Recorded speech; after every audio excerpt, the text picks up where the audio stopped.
Hey everybody, this is A7X Fan Ben. Here with three other players on the Vassal module, and we are starting Vassal Campaign Game 4.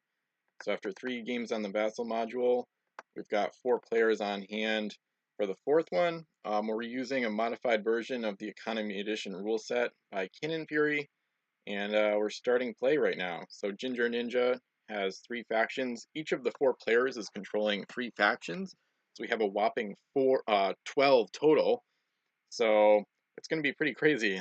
So each of the 10 WizKids factions are playing on their own, and then we've got the Dutch and also a Hyrulean conglomerate, or the Alliance, which is basically Cazador's Hyrule faction combined with any other custom game pieces from any other factions, like Sweden or Russia, for example. So right now, Ginger Ninja is the first player, and he's got the Barbary Corsairs. They're going first. I'm going to take you through the turn order here. The English are second, and they just went. They've got their ships there. And then third to go is the French. I'll zoom out and give a little map tour soon. I posted the thread on miniature trading. I'll put it in the description too, a link. And here's the French. So that's his third and final faction. So they're the next to go in the turn order. And I just made the Economy Edition rolls. So for the next 7 turns, we got a 5 for values, which means that food is worth 6 gold apiece, and metals are worth 5 gold apiece, I guess. So the French are next to go. So each player controls 3 factions, 12 total, which is pretty crazy. This is the most factions seen in a campaign game, and maybe seen in a game in general, because we have to use 2 custom factions to even get to such a high number. And I'm going to go over some of the rules and whatnot. We weren't able to Skype for this opening session, but that's all right. And then if I run out of rules and whatnot to go over, I might put some music on, but it won't be too long of a session for this opening premiere of CG4 here. So he's got a couple of French ships here. That's Ginger Ninja's third faction. And then next up is Xerix, and he's got the Spanish, the Jade Rebellion, and the Hyrulean Conglomerate, or the Alliance. And then I'm the third player to go. I've got the Pirates, the Cursed, and the Vikings. And then Pirate AG14 is the last player to go. He's got the Dutch, the Americans, and the Mercenaries. It can be called the Mercs. So I'll give a little map tour. Yeah, so basically this is a map that is 6 ocean tiles wide by 4 high. So it's basically twice the dimensions of the oceans used in Vassal Campaign Game 1 and Vassal Campaign Game 3, CG1 and CG3. So it's a really big map. I'll zoom out so you can check it out here. Fit width is a good one. Here it's going to be really zoomed out, so you won't be able to see the ships very much. But so this gives the grand ocean. So basically each side is going to have 3 factions starting per side. And you notice that we're not sailing away from home islands because we're doing something new, inspired by the Caribbean game. We're actually sailing in from the edges, and we're using round earth rules. So you can go across. If you went down here at this fog bank, you would appear up in the northwest there. So Ginger Ninja is all done. So Xerix is the next one to go. I'm going to try to zoom in on his fleets to give you an idea of what he's using. So Ginger Ninja used his fleets. He's got the Corsairs, the English, and the French. And Xerix has got the Morning Star and the Santa Isabel, as you can see from the chat up there. You can see them here. They're in the southeast. So for faction locations, I don't know, it was a handful of things we did. So we rolled randomly to determine faction order and player order in the overall turn order, and then from there I distributed the factions in a somewhat random alignment around the map. It's a little complicated to explain it, but anyway, so the factions are sailing in. So the first island that each faction explores is going to become their home island automatically. So as soon as you explore an island, that's your home island. For example, the Jades get that one. So, and the Jades are next to go. Xerix is determining where to go with the Virtuous Wind, and he's also got the Noble Swan down there as well. So, and I'm going to go over some of the more of the rules and whatnot. For the mercenaries, they're playing out on their own, so we're going to ignore the mercenary keyword and the mercenary keyword generated by the expatriate keyword.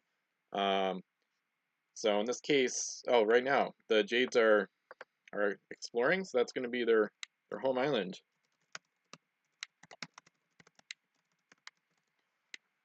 So the Jades are the first faction to explore and to get a home island.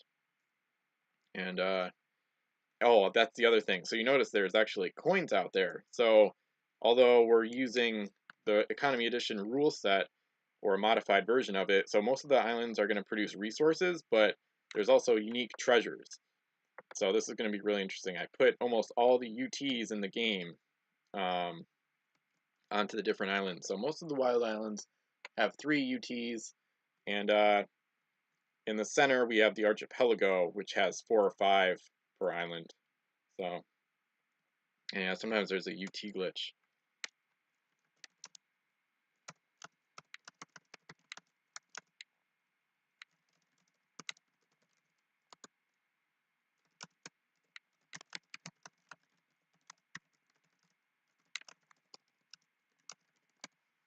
So yeah, there's a UT glitch where they don't flip over right. So I don't know. And I edited the module not that long ago, and I kind of poked around a little bit. I didn't see anything where there's some kind of issue. I didn't look in detail, but I don't know why this glitch happened. It happened mostly in T2, but oh well. So you have to restack the coins and then bring them out so you can flip them over and stuff. But so I'm trying to get back to the Jades here. It's a really big map to use for a campaign game, but with 12 factions playing on their own, it's gonna be it's gonna be a huge game in general. So yeah, so we're doing a starting build total of 30 points instead of 40. So with 12 factions times 30, we've got 360 points in play, or we should have that many to start the game. So the Jays are the first one to an island. You can see, I'll do a little more of the map tour. And I don't know what's going on with the stuff here. But for example, the fog pool is basically a whirlpool within a fog bank. So, that's weird. Huh. Yeah, Xerix is having some problem. Huh. Out of memory. I've never seen that. That's weird. Hmm.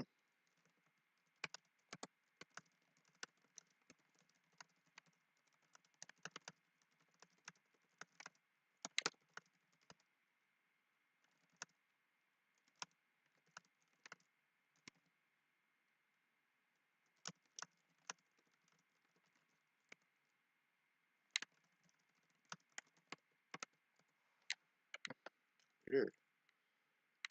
Yeah, that's a problem I saw. Huh. I guess he fixed it.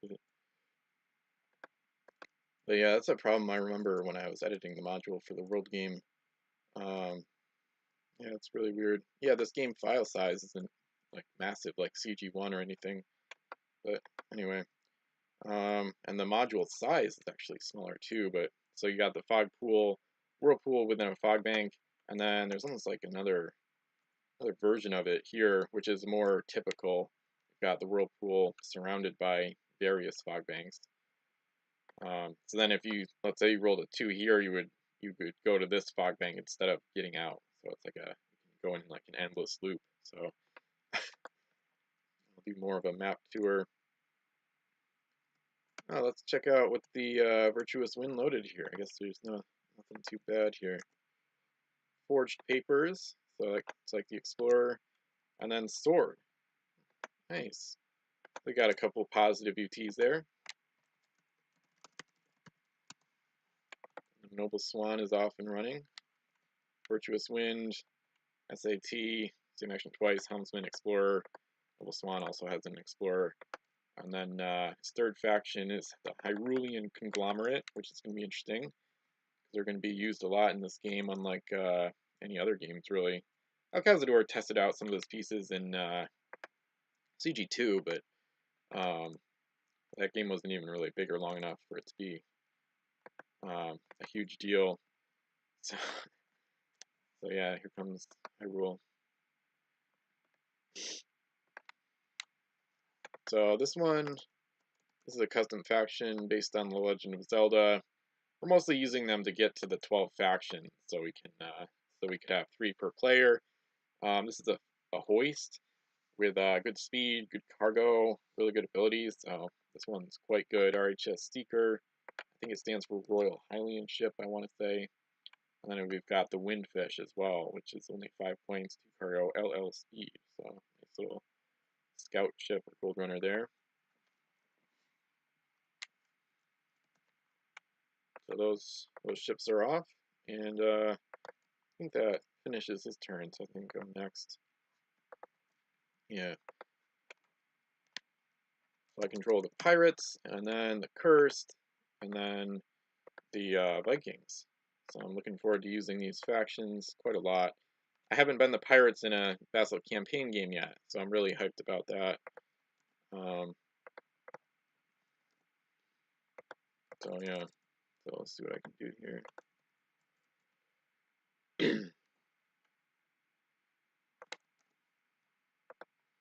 All right, start sailing off here. I had this weird double clicking problem recently, but what's going on with that?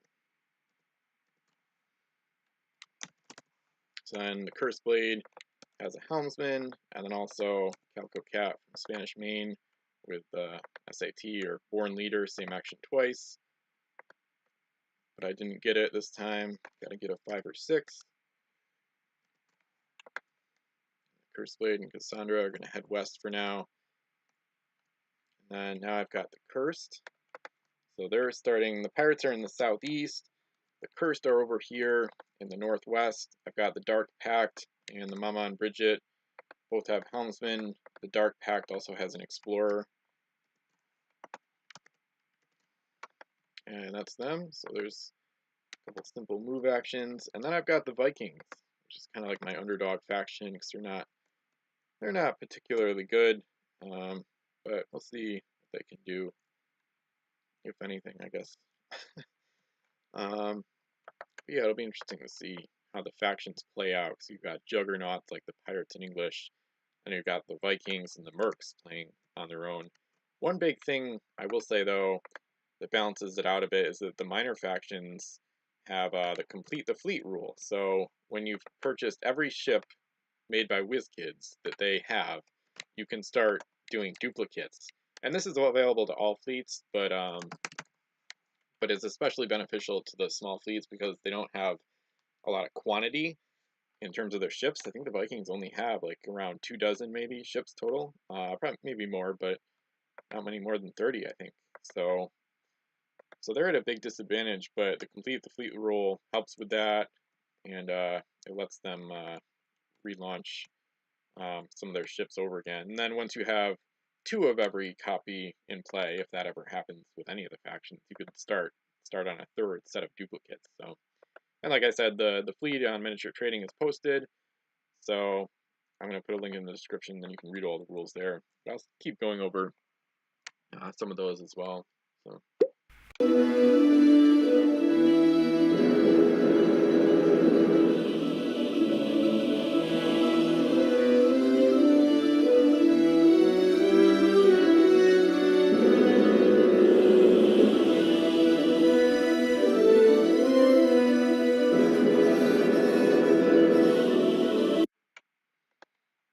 Alright, so the Dutch are a custom faction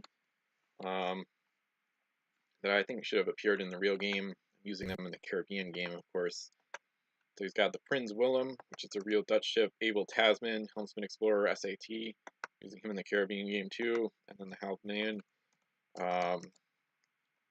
which is a solid ship as well. So he's got those ships there. He's heading east, a little bit north with the Willem there. Yeah, the Dutch, I made a ton of customs for them a few years ago, so they're pretty much ready to be a pretty major player in campaign games at this point. So I think they've got around 100 ships, I believe, total. So this is Pirate Age 14's overall player turn, he's got the Dutch in the southwest, and then I'm going up here to see the Americans, who are in the northwest, on the north side of the map, and they're the faction I won Vassal Campaign Game 3 with, so it's a little funky not to play with them. That game only ended a little over a month ago, but things have to end. So that was a grand fleet, certainly. And I'm going to be releasing a new campaign game retrospective video soon. And oh, all right, he's already done. I'll look at his mercenary fleet soon. And yeah, so I'm gonna have a campaign game 3 retrospective video out on YouTube soon. So I finished it earlier today actually, and I'm pretty excited about it. It's pretty cool. Show my dominance on Vassal again, and I've got some nice American patriotic songs to be in the background for the audio, so it's pretty cool.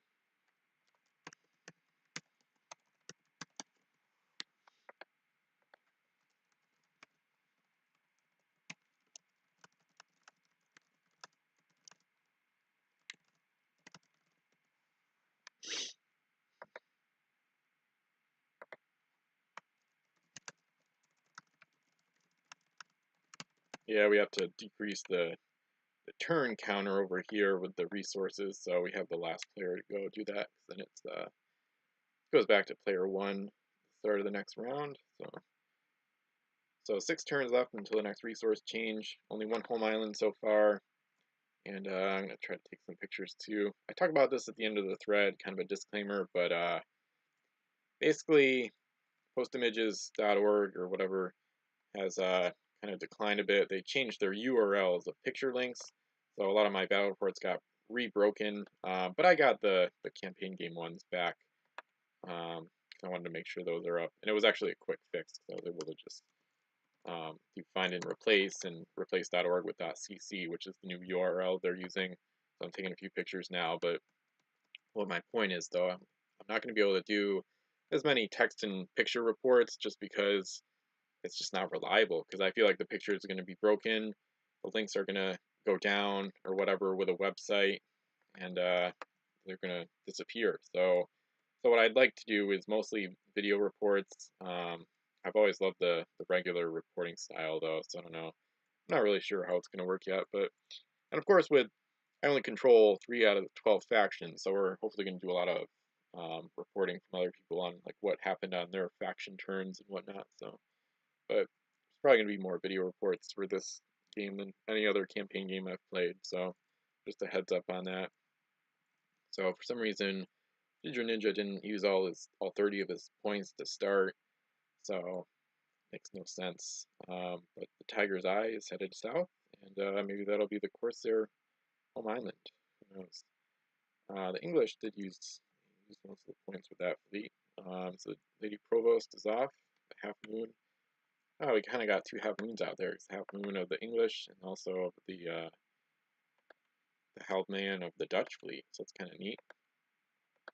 And I'll go over some of the rules. Named crew, you can't have duplicate named crew unless they've died. Like Thomas Gunn, if he dies, you can launch a different version of him once one version is eliminated or removed from the game. There's 48 total islands. They're all wild to start, but assuming each faction is able to get a home island, we'll eventually have 12 home islands and 36 wild islands. So, and there's certain locations, I'll continue the map tour of sorts. There's certain locations that cannot be made into a home island. So the first one is in the northwest here. This is the Lagoon Island. Kind of like my Economy Edition game from 2015, which you may have seen some pictures of, but it's basically just an island surrounded by reefs, and it's going to have some extra gold on it. So this is going to be more of a gold island. It's probably not going to have resources, so it's going to be a lucrative but dangerous and risky venture. And then here, right in the center of the map, we have this thing I'm excited about. It's called the Archipelago. So we've got a 5-island chain here, and each of these is going to have an extra UT, and they're going to produce resources, except for the middle island is going to have gold, and it may even produce gold and resources at some point. So none of these 5 islands can be settled as a home island either. and you can see there's terrain and whatnot surrounding the whole archipelago. Not completely, but it makes some of the approaches, especially through the two whirlpools, quite difficult. And so the French are going right now. It's going to keep going down here though. And then in the southeast here we have the turbulence, which is basically a couple islands here, and then it's all cut off by terrain. But you can go to the turbulence via round Earth from some of the corners of the map. And the third area that you can't settle as a home island, I guess seventh island overall, is this southeastern island surrounded by fog. So this can't be a home island either. So this is going to have gold on it instead of resources. So it's called the turbulence because it's a turbulent area with there's whirlpools, and then there's a lot of terrain. It's dangerous and risky. So you can see this island is pretty much encased in various terrain. So the French are done, and then it's Zurich's turn. So I'm going to go up to the Spanish, zoom out a little bit here. So the Spanish are headed due west. This looks familiar. In the Caribbean game, we sailed in from the east across the Atlantic Ocean.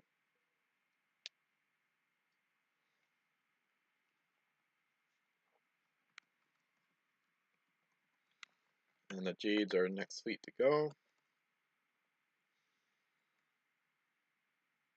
The Virtuous Wind and the Noble Swan. They're off to a quick little start of sorts. See how they do in the future. And some of the other rules, yeah, we're using round Earth, which is interesting because flat Earth was used for CG1, 2, and 3. So if anything went off the edge of the map, it was out of play and generally like removed from the game. So in this case, like I talked about at the start, if you go round Earth, you can appear at the other edge of the map. So that's going to be really interesting. It'll definitely add a new dynamic to the game. The map is so big that I'm not sure if it's going to be a huge deal, but and then it looks like the Highlands already went too, so I'll go check them out soon, but I gotta do my fleets first, so roll for SAT, Calico Cat, and I didn't get it this turn either.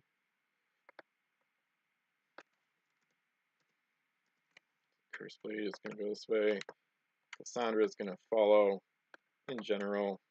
I go a little bit northwest here. Kind of want to get away from the turbulence. Seems like a dangerous area.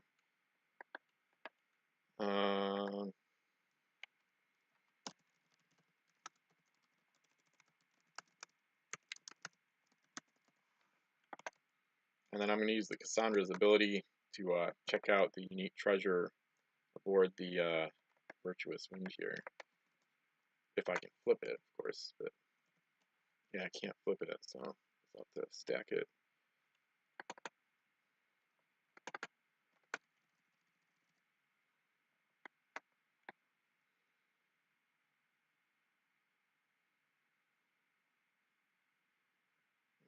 It's going to be annoying to drag stuff sometimes. The map here, it's huge. Oh, I thought I went too far, but I didn't.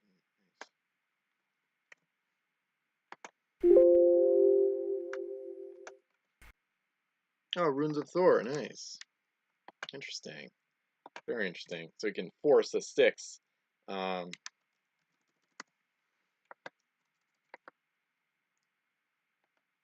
that's cool. Nice. So Pirate AG14 might be able to stay longer than he thought. So, all right. And now the Cursed. They're gonna site that island northeast, and probably gonna head that way. Purposely using a couple of S-speed ships with the Curse because it'd be really cool to win a campaign game starting with ships that are S-move from the Curse faction. So that'd be pretty classic upset. So kind of did that in CG1 a little bit with La Zaragoza, which is an S-speed Spanish ship. So that's kind of how I like to play too. I don't like to use OP stuff, overpowered stuff from the start. So like most players, but that's alright. So let's see, so the Vikings are coming up on this island. They don't have an explorer, so I don't have to choose yet. I think I am just going to make it my home island, though. And it's going to take forever. Yeah, they are far apart. Yeah, I think I'm just going to go to the east side of this island if I can get over there a bit. And then dock here. And then, whoops. So the Grendel will probably follow, and I'll probably explore next turn. So that's my turn. Let's go check out the islands there real quick, see if they're, what direction they're headed in. There's the Dutch, and they're still just going due east.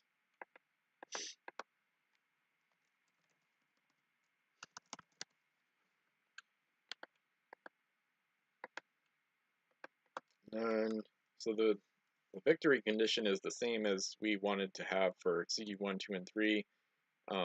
So the last fleet afloat. So the final fleet remaining in the game will be the winning faction. And then if we cannot play until only one fleet remains, the fleet with the most total points in play will be the winner. And there's a lot of other rules. I'm not going to go over all of them in this video. But yeah, so there's island upgrades. It's a lot like Economy Edition, but not the same. We made a lot of little additions and subtractions and whatnot. So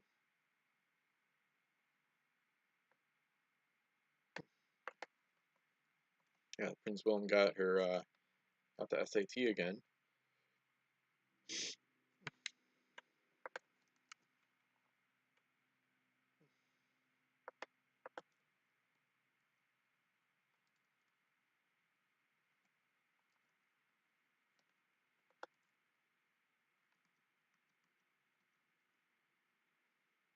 And here's the Americans.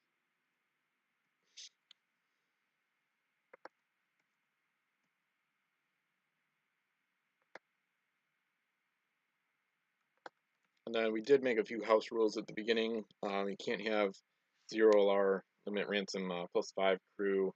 That just doesn't make a lot of sense at the start, especially because some factions never got them. And then the 0 point limit ransom rerollers, we're making those 3 points instead of 0, so they're not free. And they're not going to have the limit ransom keywords, and they're not going to link to any crew. It's just going to be a basic 3-point reroller. So. Oh yeah, I forgot about the mercenaries. Go check them out over here. It's gonna be interesting to see how they do playing as their own faction, which is gonna be kind of weird. So he's got the forward here, which is one of their better gunships, and then the Mituku is, I think, an underrated gold runner in general in the game, and one of their best candidates to be a gold runner if they could even get gold. But in this game, like I said, we're not going to use the mercenary keyword, so we still have a chance. Yep, so the resources are changing out, so that's the end of turn 2, and it cycles back to Heritage 14. So I see the Tiger's Eye of the Corsairs here.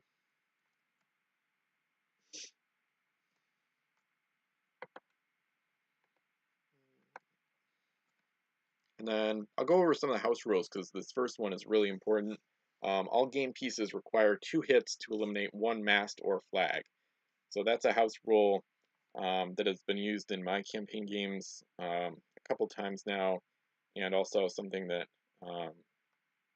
Xerix uses in his games. And also, ships cannot do damage by ramming, so this is to make the game a bit more realistic, and also because of the first rule, because if it requires 2 hits to eliminate a mast, ram damage becomes too powerful, really. It becomes almost like an overpowered tactic, almost. So, no events. Whirlpools take effect on a 1 to 3 instead of a 4 to 6, since you almost never want to roll low in this game. Return to Savage Shores is available to use. Custom game pieces are allowed, but they may be modified or banned in-game through a vote if they are overpowered, and other house rules might happen if we want them to.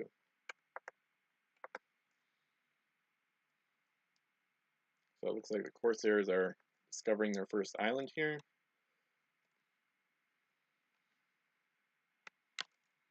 So that's going to be the Barbary Corsair home island. Nice.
finished up here.